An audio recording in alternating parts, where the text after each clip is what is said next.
നീ ആദ്യം സ്വന്തം ഭർത്താവിന്റെ മിടുക്കാണ് നീ അറിയേണ്ടത്, അതറിയോ? അത് ജോസഫിന് മിടുക്കുള്ളതുകൊണ്ടല്ലേ ഞാൻ ഈ പറയണത് ജോസഫിന് മിടുക്കുണ്ടെന്ന്. ജോസഫ് ഈ ജോസഫിന് എത്ര പിള്ളേരുണ്ട്?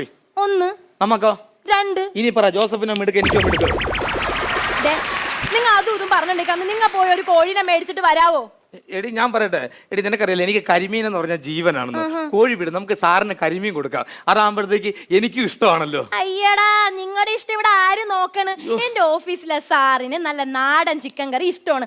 അത് എന്റെ പ്രമോഷന്റെ കാര്യം. നിങ്ങൾക്ക് ഞാൻ കരിമീൻ വെച്ചെന്നിട്ട് എനിക്ക് എന്ത് പ്രമോഷൻ കിട്ടാനാ? നീ എനിക്ക് കരിമീൻ വെച്ചാൽ നിനക്ക് ഞാൻ ഒരു പ്രമോഷൻ തരാം. എന്ത് പ്രമോഷൻ? 2 മക്കളുടെ തള്ളയിൽ നിന്നും 3 മക്കളുടെ തള്ള എന്നൊരു പ്രമോഷൻ. എന്റെ പൊന്നോ, എനിക്ക് അങ്ങനെ ഒരു പ്രമോഷൻ വേണ്ട.